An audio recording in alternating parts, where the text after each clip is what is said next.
E aí, gente, tudo bem com vocês? Eu sou a Paulinha e hoje eu tenho um convite especial para você. Sabe qual é, né? Vamos ler a Bíblia junto? O capítulo da vez de hoje é o capítulo 3 de Efésios. E se você tem dúvidas com relação a propósito, fica nesse vídeo. Ele é para você, ele é diferenciado e ele vai te ajudar a entender. Não necessariamente o que você tem que fazer, mas por que você tá aqui, sabe? Às vezes a gente se atina, sabe? A gente foca em uma função, em um cargo, mas será que propósito é sobre isso? Será que propósito é só sobre uma tarefa que eu tenho que realizar? Eu acho que não. Vamos ler Efésios 3? Simbora.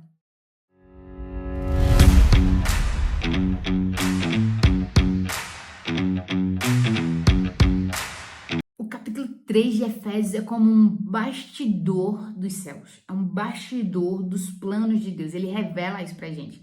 Paulo, ele nos mostra que antes havia algo escondido, havia algo oculto, um mistério oculto, mas agora ele nos foi revelado. O evangelho não é mais só para um grupo específico de pessoas, mas para toda a humanidade, para todo aquele que crê. E sabe o que é mais incrível disso?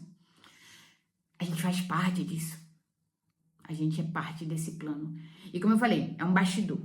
Eu vou pular os versículos iniciais, mas eu gostaria muito que você lesse o capítulo 3 de Efésios todos. Então, se você quiser, você pode até dar um pause aqui no vídeo e ler todo o capítulo 3 de Efésios para você entender melhor sobre o que eu tô falando, porque a gente não tem tempo, infelizmente aqui ia ficar muito longo se eu fosse versículo a versículo. Então eu tô pegando versículos chaves pra gente ler junto e a partir dessa leitura a gente ir entendendo o que é que Paulo quis dizer aos cristãos que estavam em Éfeso, tá bom? Então, vamos ler o versículo 6. Juntos comigo agora você vai ler a partir do versículo 6, tá? Mas se você quiser ler os versículos antes, pausa aqui, lê tudo e vai até o versículo 6. Vamos lá. Efésios capítulo 3, versículo 6, vai dizer o seguinte: esse mistério, Paulo já está decifrando aqui pra gente, é que, mediante o evangelho, os gentios são co-herdeiros com Israel. Olha a novidade. Uau! Membros de um mesmo corpo e co-participantes da promessa em Cristo Jesus. Gente, talvez pra gente isso aqui não faça tanto sentido assim, não seja, oh, meu Deus, que descoberta. Mas pra galera dessa época, desse período, era uma descoberta e tanto. Tipo assim, é isso mesmo, gente. Não é só para o judeu, é pra gente. Antes estava só para eles, antes foi revelado só para eles, a intimidade, o relacionamento, de certo modo, era com eles. E a gente olhava para eles, e a partir do momento que a gente olhava para eles, existia solução para nós. Eu digo isso porque se você ler a história, por exemplo, fazer um paralelo aqui, tá? Ruth e Noemi, já leu o livro de Ruth? Ele é bem interessante, porque assim, Ruth, ela não prega Cristo. Ou melhor, Noemi não prega Cristo para Ruth. Noemi sai da terra dela, de Belém, vai morar em Moabe. Lá os filhos casam, depois o marido morre, os filhos morrem, fica só ela e as noras. E chega um momento que ela diz assim, eu preciso voltar pra minha casa porque eu não tenho como sustentar vocês aqui, eu tô prendendo vocês nesse lugar. Então eu vou embora e vocês voltem pra casa dos seus pais. E Noemi não vai. E Ruth não vai. E Ruth diz algo muito legal pra Noemi. Ela fala assim, o teu Deus é meu Deus. O teu povo é meu povo. Onde você for, eu irei. Onde você pousar, pousarei. E essa vai ser a nossa relação a partir de agora. Ela viu em Noemi algo que revelou pra ela quem Deus é. E é por isso que ela quis seguir, sabe? Então, na realidade, de certo modo, já estava disponível. Só que a gente não sabia. A galera não sabia. Hoje pra gente tá muito mais claro, mas pra eles não. E quando Cristo vem, ele deixa isso muito claro, sabe? Inclusive, ele veio pros seus e os seus não receberam. Mas isso foi parte do plano. Não foi tipo assim, ah, Deus não sabia que os judeus não iam receber Jesus. E daí, sem querer, acabou a bênção para os gentios. Não, Deus tinha um plano, sabe? E Paulo revela que o plano de Deus sempre foi incluir todos os povos no seu reino. A partir de Israel, sim, mas todos os povos, sem distinção. Em Cristo não há barreira de raça, não há barreira de cultura, de posição social. Todos nós, gentios judeus, somos co-herdeiros da promessa de Deus. E esse é o mistério, esse é o propósito que está revelado lá em Efésios capítulo 3. Isso nos mostra que desde o início, o coração de Deus sempre foi alcançar todas as nações. Sempre, sempre, sempre.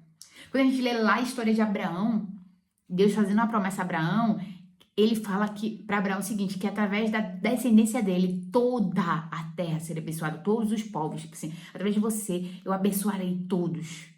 Pode ler lá, pode procurar. Eu não falei exatamente ipsiliter como está no versículo, mas esse é o conceito que Deus passa para Abraão. A partir de você, da sua descendência, da sua semente, todas as nações serão abençoadas. Não foram algumas, eram todas. Então, não, gente, não era tipo assim, era só judeus e depois Deus mudou de ideia. Ele sempre nos quis. E esse é o mistério revelado. Esse é o mistério revelado. A partir do versículo 7, Paulo vai dizer o seguinte: desde o evangelho eu me tornei ministro, pelo dom da graça de Deus. Lembra da graça? Capítulo 2. Então, pelo presente, que foi a graça de Deus, eu me tornei ministro desse evangelho. Para tornar claro a todos qual é a administração desse mistério. Paulo, ele fala sobre como ele foi chamado para anunciar para todo mundo, e não só para judeus, mas para todo mundo, inclusive e principalmente para os gentios, que todos nós somos parte desse plano. Deus nos chama para a luz para mostrar a sua graça ao mundo, e foi isso que ele fez com Paulo, e é isso que acontece com a gente também. Quando Deus nos chama e nos tira do império das trevas, não é para que a gente viva uma vida agora de conforto, no leite e mel, maná e mel, sei lá como é que pode ser essa afirmação, essa sentença. Só sei que tem sabor de mel. Brincadeiras à parte. Mas Deus não nos chama para uma vida de resorts celestiais. Ele nos chama para uma vida de sacrifício, de entrega, de renúncia, muitas vezes, para que esse evangelho seja pregado.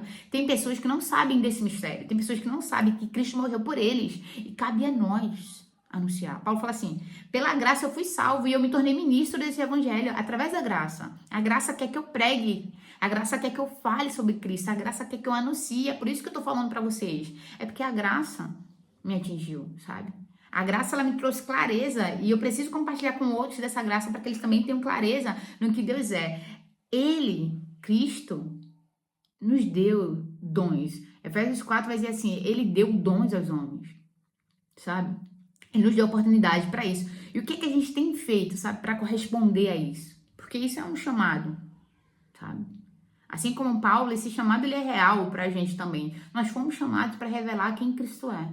Assim como eu falei de Noemi, na vida de Ruth. Assim como eu citei até Abraão, de certo modo, em todas as nações que Abraão ia abraçando, de algum modo. Lembra de José? Eu gosto muito da história de José, cara, porque José, ele tava todo quebrado, todo arrebentado, preso, barbudo, e as pessoas olham pra ele: ah, é um hebreu. Tinha um hebreu lá. Ou seja, tinha um garoto que servia ao Deus daquela nação lá, Israel, daquele povo lá. Sabe aquele povo que se reúne ali no meio do deserto? Tem um garoto que é de lá, um garoto que é hebreu, sabe? A galera via José de um jeito diferente. Por quê? Tinha algo nele que revelava quem Deus é. Tinha algo nele que apontava para Cristo. Tem algo em você que aponta para Cristo. Eu não sei se você já sabia disso, mas essa é uma das maiores certezas que a gente precisa ter. Então, vou falar para você. Você nasceu para revelar quem Cristo é. E a partir do momento que você o conhece, cada parcela que você conhece de Cristo precisa ser revelada através da sua vida, sabe? Em Efésios capítulo 3, a partir do versículo 10, Paulo vai falar o seguinte: a intenção dessa graça era que agora, mediante a igreja, a multiforme sabedoria de Deus fosse revelada, conforme o seu eterno propósito. Então, qual é o eterno propósito de Deus? Fazer com que a multiforme sabedoria dele seja revelada através da graça, através de nós, que fomos alcançados por ela. Então, há diversas formas de sabedoria de Deus ser revelada. Do meu jeito aqui, comunicando, falando, fazendo vídeos, fazendo posts, enfim. Talvez a tua forma seja cantando, talvez a tua forma seja orando por alguém, talvez a tua forma seja só sendo aquela pessoa que escuta, talvez a tua forma seja abraçando, talvez a tua forma seja evangelizando, indo lá para missões na Janela das 40, talvez seja fazendo missões na rua da tua casa, na tua escola. Eu não sei, mas de uma coisa eu sei: seja onde for que Cristo te colocar, seja lá qual lugar, qual pedaço da tua jornada você esteja passando, o teu propósito é fazer a sabedoria de Deus, a graça revelada, alcançar o coração de outras pessoas, sabe? Fazer a graça literalmente ser revelada para outros corações através da sua vida, através do que Deus já depositou em você. Por isso que ele fala que é um dom, sabe? É um presente. Tem algo. É como se você tivesse recebido um presente, você abriu e ele te abençoou muito, mas aí depois de um tempo você olhou e na caixa não estava mais escrito teu nome, estava escrito o nome de outra pessoa. E aquilo te dá a sensação: eita, é verdade. Esqueci, agora é hora de passar. E daí você passa, e essa pessoa vai receber, vai ser muito abençoado por esse presente, mas com o tempo ele vai olhar e a caixa magicamente vai mudar de nome, vai ter o nome de uma outra pessoa, e ele vai ter que catar essa pessoa, procurar, para ir lá e entregar esse presente. E é assim que funciona. Não guarde esse segredo para você. Cristo é grande demais para ser escondido em nossa mente. Ele precisa ser revelado, sabe? Paulo nos lembra que a igreja é isso, um corpo. E ela é parte essencial do plano de Deus, e esse plano é fazer todos conhecerem a sabedoria e o amor de Deus. E isso precisa nos fazer pensar: Deus quer usar nossas vidas para revelar algo para alguém. Estava assistindo esses dias uma pregação do Jonatas Leônio, que escreveu Salmoterapia, Divinamente, E tem um canal que é muito legal, inclusive, se quiser assistir depois. Recomendo. E Jonatas, ele fala assim, cada... Eu vou falar com minhas palavras, tá? Não vou lembrar exatamente como ele diz, não, mas ele fala assim, cada pedaço do evangelho que não é revelado, cada pedaço da graça que não é revelado, é uma desgraça na vida de alguém. Eu vou repetir. Cada pedaço da graça que habita em você, que não é revelado, que não é repartido, torna-se desgraça na vida de alguém. Porque quando ele não tem a graça, ele vive em desgraça.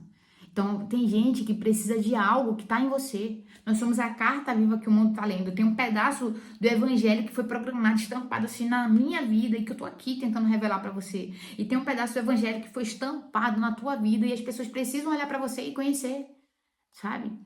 Eu sei, ninguém é substituível. Deus pode levantar outras pessoas para fazerem isso também, mas Ele quer usar você. Ele te criou para isso, sabe?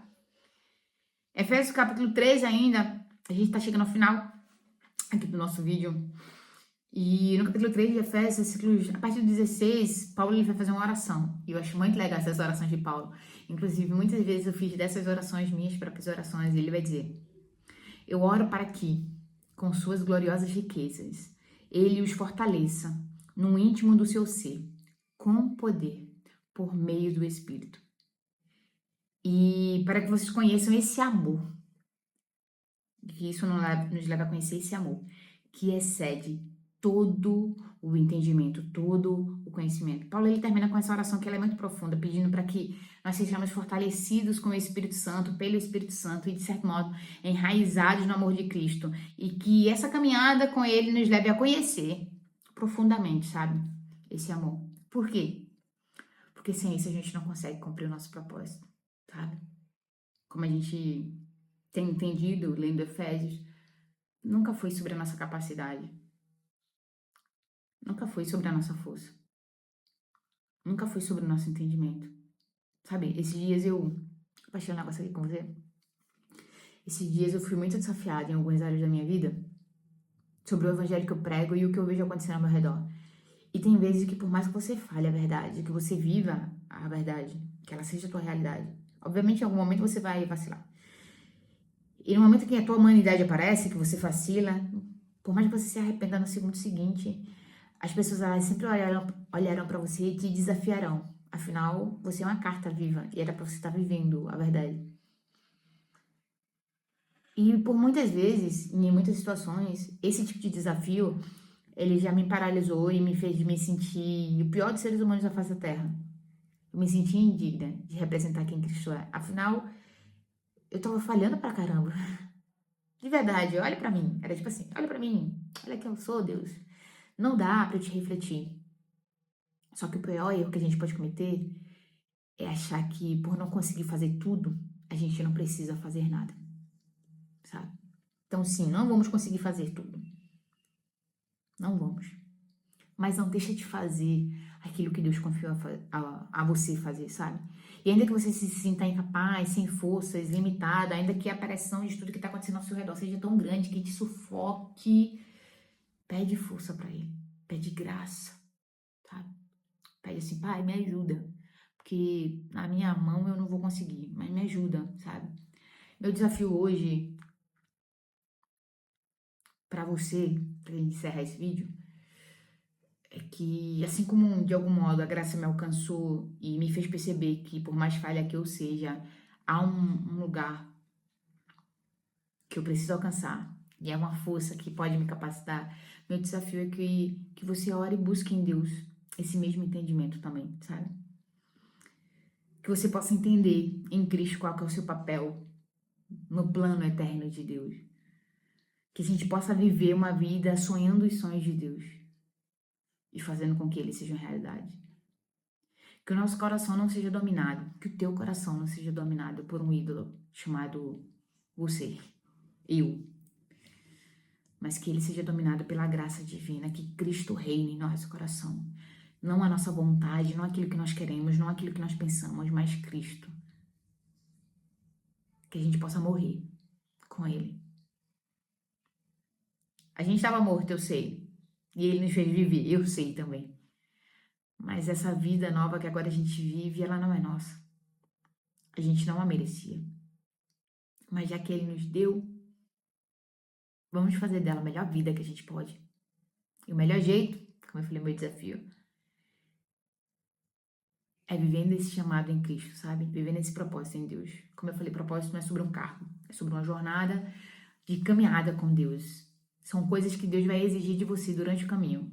E não necessariamente em um único lugar, mas no lugar para onde Ele te apontar, sabe? E talvez hoje o lugar onde Ele te aponta é um lugar de um status muito grande, onde as pessoas te olham, te admiram, te veem. Mas talvez no futuro o lugar onde Ele vai te colocar seja um lugar de extremo deserto. E talvez depois Ele vai te levar para um lugar de rios e vales e montanhas, eu não sei. Mas seja lá onde for, nesse lugar, revela o que Cristo fez por você. Fala sobre isso, reflete isso, porque foi para isso que a gente nasceu. Amém? De verdade, eu espero que você tenha gostado bastante desse vídeo. E eu quero te fazer um convite também para você assistir os outros vídeos dessa série. Inclusive, o próximo vídeo a gente vai falar, já que a gente tá falando de dons de manifestar graça, né? No próximo vídeo a gente vai focar em Efésios capítulo 4, mas para ser mais específico, a gente vai falar nos dons ministeriais que estão lá em Efésios capítulo 4.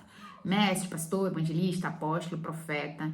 E vai ser uma bênção ter você assistindo e ter você aqui comigo lendo a Bíblia junto. Então, simbora, vamos continuar esse desafio, que ele é bem importante, ele é real. E como eu disse, não para num desafio só de ler a Bíblia não, mas vamos viver isso. Vamos colocar isso na prática, vamos nos perguntar todos os dias se esse evangelho que a gente está assistindo aqui na segunda é o mesmo que a gente está vivendo na terça, na quarta, na quinta, e seja lá quanto for, tá bom? Que Deus abençoe a tua vida e até o próximo vídeo.